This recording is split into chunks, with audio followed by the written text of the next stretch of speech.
What's up, guys? Welcome to the Linecheck podcast. It's me, Brennan, your host, and today I'm in studio with Steffi Fanalua of Kumare Konnection, the Hello. founder, and they're located in Long Beach, and basically they're in events bring Filipino culture together with different vendors and just highlighting small businesses in Long Beach with Filipino roots. How's it going today? Good. How are you? I'm doing very good. It's starting to get hot in the studio now that it's like summertime, and we need a fan in here, Eric. Yeah, you I'm do. gonna say that to start the episode. The ice water helps. Yeah, the ice water helps, and these are brand new baby Cambros. They're so cute. 1 quart. Yeah. So why don't you tell the audience a little bit about Kumare Konnection, more from your side, besides of what I know, you know? Yeah. So Kumare Konnection is actually, it's led by Filipinos, but our focus isn't just Filipinos. It's actually on Southeast Asians and Pacific Islanders, specifically here in Long Beach. We go beyond, but we want to make sure that the community here is built up, because I've been here for like over a decade. Mm-hmm. And I feel like there's been so much separation between the Southeast Asians and Pacific Islanders here, and that's what's more prominent here. But yeah, so what we do is we don't just do more like markets, and a lot of people think we do just markets, mm-hmm. but we do experiences is like what we call it, because we've done different types of events, from like art galleries to like socials and just different things. We showcase like more so like up and coming artists and like small businesses and creatives, so that like they're the ones who are usually looked over, mm-hmm. because a lot of people like want to have more of the like followers, the people who have the big names, mm-hmm. and stuff. And for me, I'm like, starting off like where I was like during the pandemic, and knowing like how hard it is to get up there and to be looked beyond. It's like, okay, well, am I not good enough? Mm-hmm. And I want to give people that chance. That's awesome. Yeah. Yeah, it's very hard being, a creative that's just starting out and being able to find a platform to showcase themselves. Yeah. It's not easy, especially when you're just starting out. I did it for a long time, and there's just some of those days where no one comes. Yeah. It's yeah. tough. And it's like, it's a gamble. Yeah, it's a gamble. Like, does no one like my food? But also, like, I don't even have any followers for people to know that I'm here. Exactly. Yeah. So, which is like why, I say Kumare Konnection is more of a platform, mm-hmm. Because I want to be able to like help those who are starting out, and to build build a feeling of belonging, mm-hmm. is like what it is for me, is like feeling so that people can feel like they can belong to something, mm-hmm. and like feel like people actually care, and like people like, when what you're doing is great, because like, yeah, it gets hard sometimes, but like continue on, mm-hmm. and I want people to know like, hey, I'm here, like I want to help you like get to where your dreams are, mm-hmm. like, because we're here together. Yeah, exactly. Yeah. And also congratulations on 1 year, right? It's been yes. 1 year, right? Yeah, congrats. Yes, how was that last event? I'm sorry I didn't get to go to it. I was probably cooking. No, it's okay. Turned out great. I mean, the energy was amazing. The rain, it was raining, so it was like really hard. Like at one point it was like a typhoon, like we're in the Philippines but not in the Philippines, yeah, kind of thing. Everyone was just having fun though, mm-hmm. like literally everyone was dancing in the rain, mm-hmm. like so many people were still having fun, and like people still came out and like supported despite all the rain, and it was so unpredicted. Mm-hmm. Like at first it said it was gonna rain all day, but it didn't start raining until like towards the end, or like towards like probably the middle. Yeah So it still turned out great. That's awesome. Yeah. I love the rain, and I don't love it sometimes. Yeah, I know what you mean. Yeah. Like for like events like that. Yeah, it's for hard. events it's horrible. Yeah. When you're like at home watching a movie, it's amazing. Oh yeah, it's like, oh yes, I can like chill. I don't need to turn on like my ambient like music. Yeah. Little radio. I already have natural rain outside. Right. Like I turn on rain sounds to go to sleep. Yeah, rain sounds. Yeah. And like I'm like, oh, I don't have to turn that on. Yeah, exactly. I love those little sounds. Rain sounds, thunder sounds, all that. So let's talk about Steffi Sweets and how you started doing that, and what Steffi Sweets is too. Well, Steffi Sweets, so Steffi Sweets is my baking business. So I started Steffi Sweets during the pandemic. It's funny how it started because I asked on Facebook back when I used to use Facebook a lot more. I was like, hey, like I need, like I became like not allergic but intolerant to gluten. So I was like, I need a sourdough thing starter. And like I was so intimidated by sourdough bread that I started making sourdough pastries because pastries was always my thing since I was a teen. So I was like, sourdough pastries, okay, cool, like let's do this. And then I ended up making stuff and I gave it to like my friends and like family members like during the pandemic, like just to cheer them up.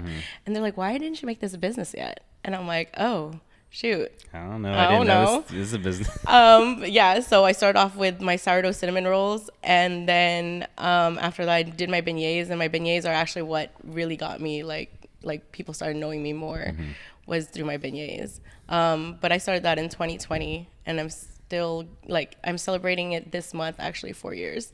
Congratulations. Yeah. Wow. That's amazing. Yeah, so it's been crazy doing that as well because I also did it, like I got pregnant with my 4th kid during the pandemic and I was still baking and making people's orders all until like my last month of pregnancy. Wow. Wow. Yeah, Crazy. I know. Yeah, I think my girlfriend's mom, when she was pregnant, she was like working in movie studios and doing like set designing. Yeah. While she was like 6 months pregnant, just like on ladders and stuff, and Oh just, my like, gosh. painting Yeah. or whatever they were doing. I'm just like, women, this like can do everything. Yeah. Yeah, it's crazy. Us guys are so lucky. We don't know how hard they got it.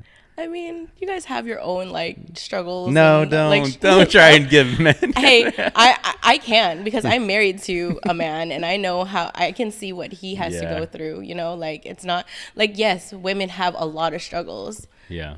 Like women have a lot of struggles, and I know because I've been raised by a woman. My grandmother was our matriarch.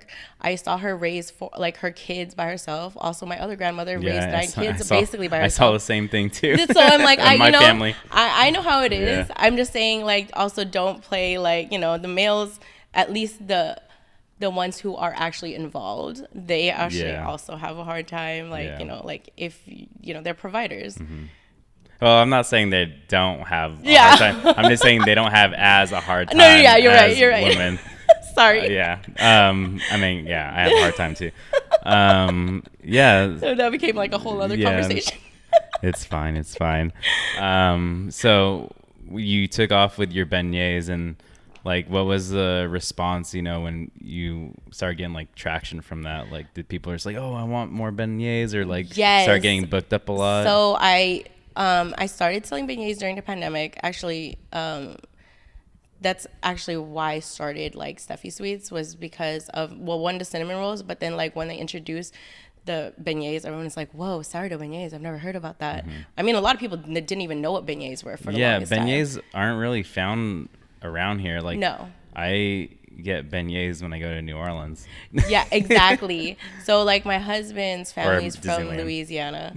Yes, Disneyland. So I used to go to Disneyland Yeah. to get beignets, and then when I figured out how to make beignets, when my sourdough started, then it was game over. I was just Yeah. making that all the time.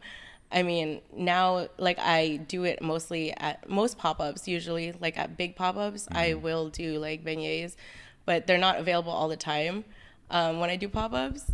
But yeah, they're like #1 seller, because I don't just do regular beignets, like flavored beignets, like not the plain ones. I do ube and calamansi as well. Wow. So I do that. I also do pandan. I introduced like a guava jelly recently Ooh. too. So I'm it's like, just I'm I a have sucker different. for guava jelly, everything.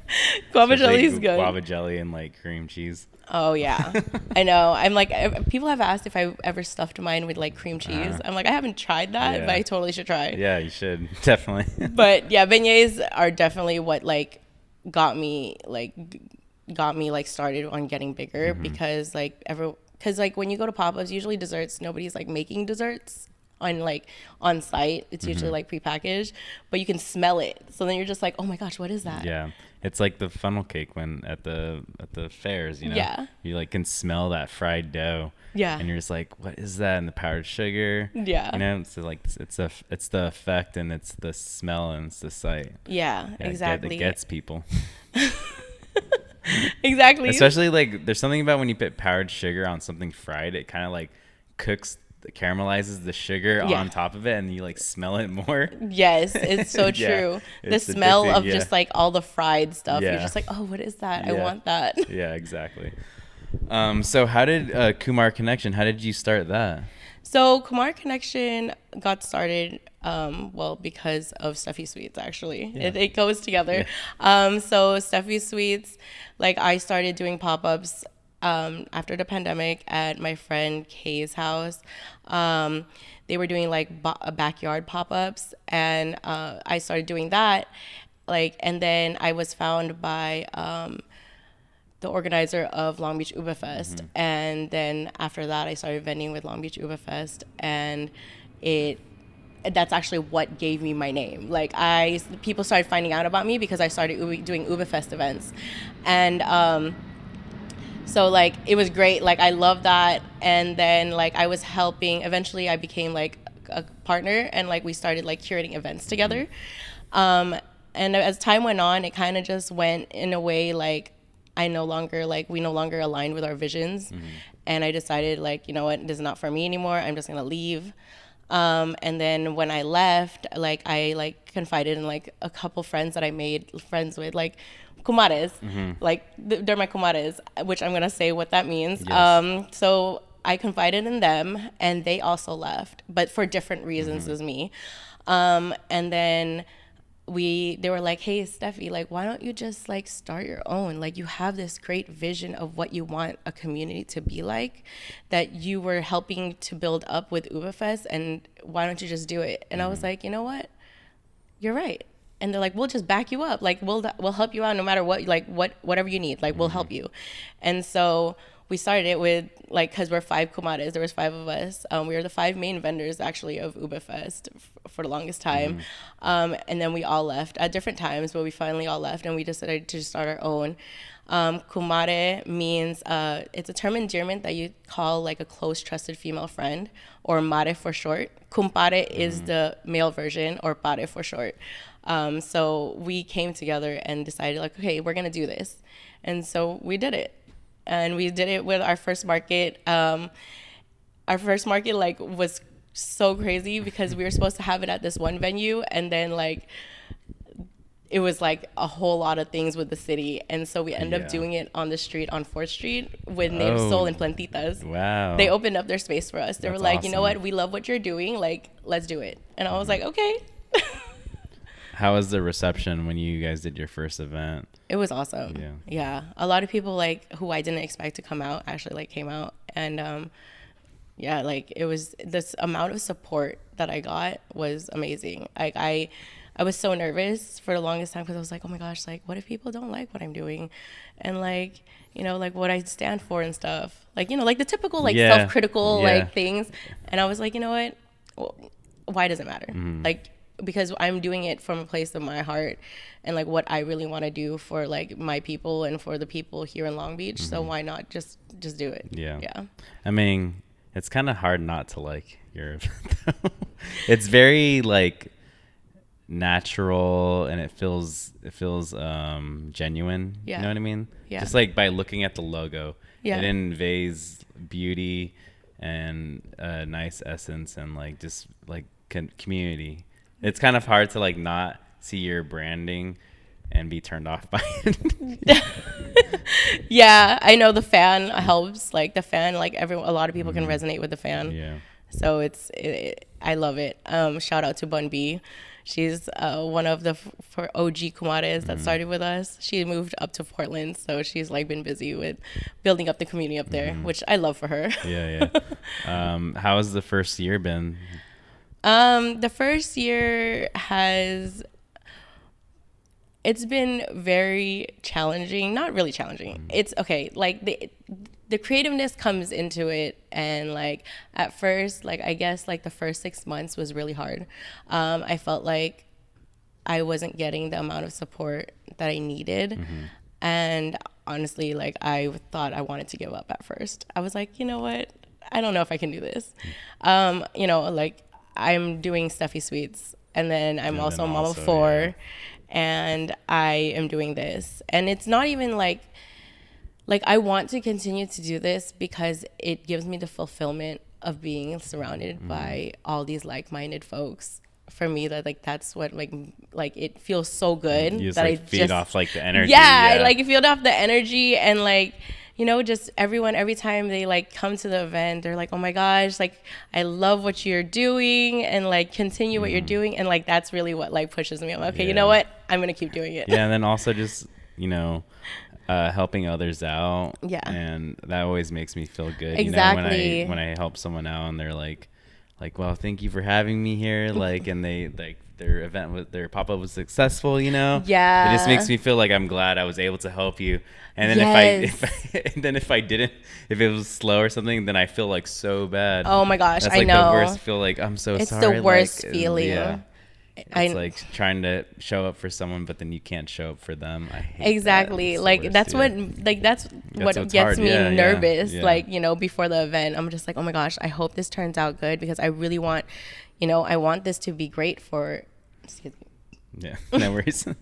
I really want this to work out for like vendors, like, Mm-hmm. you know, like, because they're out here, like they want to, like they need to make money, and like, you know, that's what my main focus is for them, because I'm here for them. Like that's what it is. I'm providing the platform for them. This is not for me. This is for them. Yeah. You know, like I love what I'm doing, but like if it's not successful, then I'm like, oh shit, I feel like crap. Damn. But like, you know what? I've never met anyone who complained about our events. That's Like, good. Yeah. Yeah. Like, and I'm like, okay, that makes me feel good. Like, I haven't met anyone who's complained to me, or maybe they haven't complained to me in person, which I honestly, I'm open to all the like criticism. Like, please, like I need it so that I can, how can I make this better for you? You should do like a little drop box. Yeah. Some questionnaire. Like just throw it in the box. That's a good idea. Yeah. Like, I should do like Yeah. a survey. Yeah, do a little Here, survey. Like, Yeah. anonymous survey. Yeah, just like a just little let me know. box. You just a little hole slip in there. That's a really great idea. I might start doing that. Yeah, you should do it. What are some, like you said, you do different types of events besides Yeah. just like vendor, but like artists and creatives and like other things. What kind of other ones have you done? So, too? we did a collaboration in February with Manila Sound. Have you heard of Manila Sound before? Okay, so Yeah. Manila Sound, yeah, they do original Filipino music, or like daytime disco kind of like thing. Sick. What's that one band? VST. Yes, VST. That's like what everyone knows. It's if no one has heard of VST, I don't know how to Oh, pronounce okay. what's the other word. VST and Company, isn't it? Yeah, no, it's like is it company? Yeah, it's company. Yeah. But if no one's ever heard of them, I just call them the Filipino Bee Gees. And there you go. I mean, yeah, spot on. But like a lot of people do know VST out Yeah. of all the OPM. But yeah, so we did an event with them at Environment. It's an art gallery that's on Broadway. So we did a collab event over there. So our focus was music. We did have some vendors, but our focus was more so on music and making it multi-generational, because like that's what we want. We want to introduce the next generation to things that like of our culture. Yeah. You know, so we did that. We did a daytime. It was also my birthday party. Hell so it was yeah. like I love when we do that. Just like curate our own birthday parties Yeah. with our like job. yeah, exactly. It's like the part is like I can't get too lit today. Yeah. 'Cause Oh, I yeah. still need to like manage. I still need to manage Yeah. this event. Yeah, exactly. And it's over. You're like, all right, let's go. That's exactly. We ended up at like 3 other events that night. It was like a day. It's daytime, Yeah, it's so daytime. it was Yeah, cool. But yeah, like we did that. So like that was more so like focused on the music. We did an event in December that was an art gallery. That one was like multiple experiences actually. It was a market and art show, and we had like live performers. That was our biggest event That's yet. Like in December, it was at Gray here. in downtown. On Third and Long Beach Boulevard. Yeah. And so once you like enter, like when you go into the courtyard, it was like 2 food vendors and like a dessert vendor. And then we had like DJs, like we had multiple DJs. And then we had live performers. So we had Eddie Coco, Pretty Papes, Nina Sosafina, like just all these amazing upcoming artists. Like they were just performing. And then upstairs was an art gallery. So like we had different artists, like whether they did like painting, digital art, crocheting, photography, like all their, or like sculpting, all their stuff was over there. They had like their name tags and like what it was made out of, like just straight up real art show kind of thing. And then on the other side of that of the space, it was like all like vendors. So like, you know, it's just, we like to do different things, so it's not just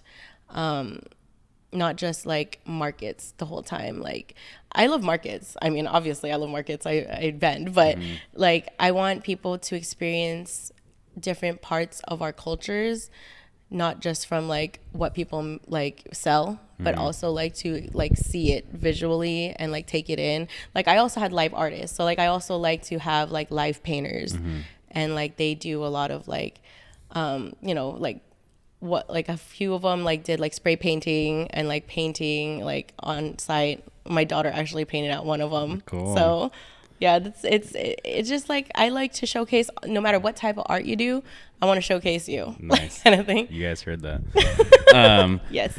Yeah, and it's also cool that you're not just doing just like a market, you're doing all different types of events, which makes people like not sure what they're gonna walk into. Yeah. They're not gonna, like, every event's not gonna be the same. Yeah. So there's always something different to look forward to. Yeah. And yeah, it gets like the markets where they're just like the, you know, just there, but it feels like there's no, I don't know, I can't like think of the word, but doesn't Interaction. Yeah, interaction. Like doesn't, I don't feel something. I just like, oh, just just walk through, and then but like it doesn't feel like a togetherness on some markets that I've been to. Yeah. And I think that's like it just feels like transactional. You know what I mean? And that's what I don't want. I don't want it to feel like transactional. Like, you know, the reason why we wanted to, like, one of the reasons why we started Kumare Connection is because like we had a connection with each other. Like we trusted each other and like really like felt like we can like be like really close and build a like really close bond together. And that's what we want to build within the community as well, is to have that connection with each other and feel like, oh yeah, I can grow with you. Exactly. Yeah. That's what Long Beach is all about too. Yeah. That's why I love Long Beach. Yeah, I know. Me too. The community here is so great, and you know, we have a really big Filipino community in Long Beach. I grew up on the west side. Yeah. And you know, like I just went to like Jamai's and all these other places before, you know, and everybody is just like so nice, and it feels good, like just to have that. Oh yeah. Here. And no, I'm proud to be Filipino, and you know, I don't look Filipino. I'm half, obviously. Yeah. But I'm just like very proud to be Filipino American. It's so funny. Like, speaking of Filipino American, I wasn't always proud to be Filipino American until I became an adult. I've heard a lot of stories about like friends that are just like they're kind of like embarrassed of their culture. And for me, I just like always wanted to be, because my parents are divorced, and I grew up with my mom, who's Filipino, and like all my uncles, they're all brown. Yeah. And I'd always feel like I was the person like left out, you know, because I was part of the family by blood, but like I didn't feel like I was because of the way that I looked. Yeah. And I always just like wanted to be more Filipino. I was like, why can't I be more Filipino? And that's kind of how I've kind of always grew up. That's like the other side of the spectrum. Yeah, exactly. Like, some people are like, oh, I don't want to be Filipino. And you're like, no, I want to be Filipino. Yeah, that's how me and my sister feel. Yeah. But yeah, it's just, it's really cool to just see it growing in Long Beach, you know. Oh, yeah. Continue. And like everywhere else, like being like proud to be Filipino is like, that's just recent. Yeah. Like people did not want to be Filipino, or a lot of people. I'm not saying everyone, but I mean, a lot of people didn't like, and I feel like a lot of people outside of the Filipino culture feel that same way. Like they feel like, oh, like they were embarrassed of being who they were because of like their past and how they were up, like, their upbringing. Raised, yeah. Yeah, how they were raised, because a lot of people were like, oh, tried to assimilate with, being American and what American is. And it's like, what is American? Yeah, exactly. What is American still? Exactly. Today we have a sponsored ad. It's Foodology. They're a bakery with sweets located off of 2nd Street in Belmont Shores. Owner Maria Leisa. And today we have some special cookies. And then we're gonna do a little taste test. Ooh. Yeah, and I know you like sweets because that's your pop-up name is Steffi Sweets, so that'd be weird if you didn't like sweets. Oh my gosh. So what's like one of your favorite types of sweet? Like, do you like chocolate? Do you like ube? Do you like strawberry? Do you like honestly like cinnamon rolls or ube churros or is like a typical, everyone's like, oh, I Yeah. love ube, but I'm not a big ube person. I'm not either. Yeah. I mean, growing up, I did love ube, but like I feel like after doing so many pop-ups with ube, I kind of got ubed out. Ube saturated. I was like, oh Yeah. yeah, I don't know. But like for me, I like more like the refreshing stuff. Uh-huh. So like, I mean, I love chocolate. Chocolate's Yeah. like go-to. All right, always. let's go with a classic chocolate chip cookie. You don't have to eat the whole thing. Okay. We can split it. Okay. Cheers. Cheers. Chocolate chip cookie from Foodology.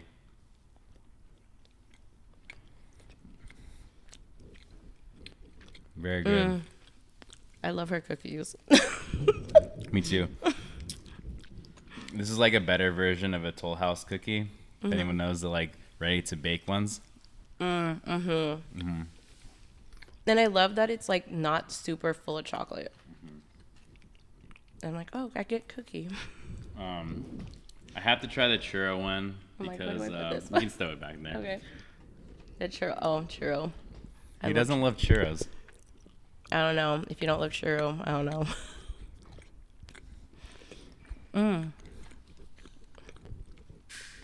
That one's good too.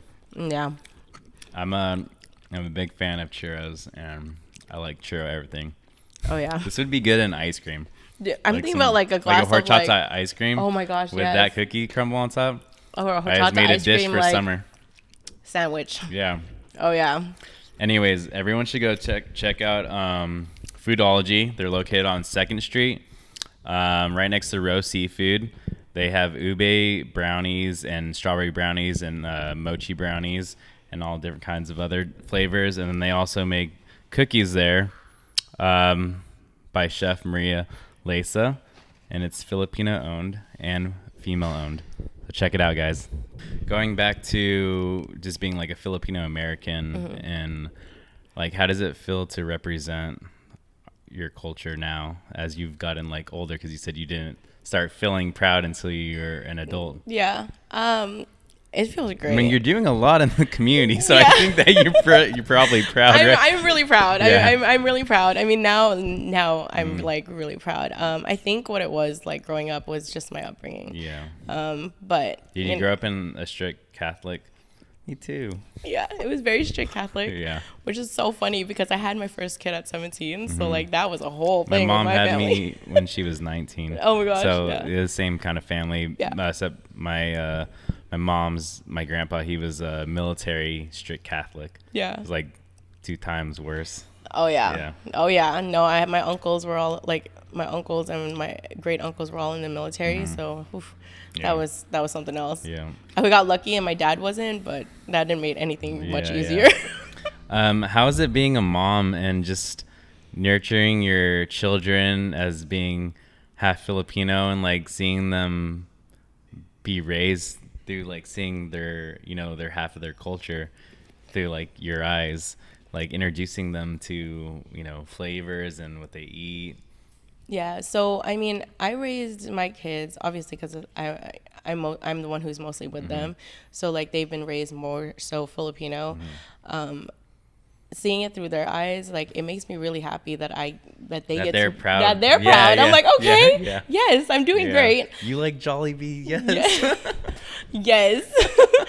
But they also like, like their favorite dish is like tinola and sinigang, Yeah. and just like they eat fried fish. Like, it's just like I raised them more so on the food. Unfortunately, like I didn't get to raise them on the language like I was raised. Like Yeah. they know a lot of words.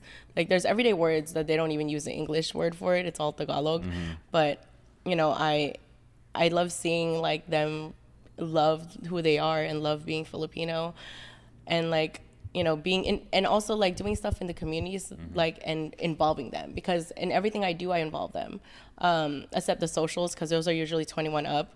But other than that, everything's family friendly for a reason. It's because I want the next generation to be proud of who they are, like, and for me, they also are introduced to the Samoan side, because like we're not just doing Filipino events, we're also doing Pacific Islander and like other like Southeast Asian like communities. Like we're involving everyone, so they get to be introduced to those like cultures and be like, oh wait, you have that too in your culture. Yeah. Like like we share more things, like we have more in common than people like realize. Yeah, there's a lot. There's so much more in Yeah. common, and so like it's awesome again to see them also like love that.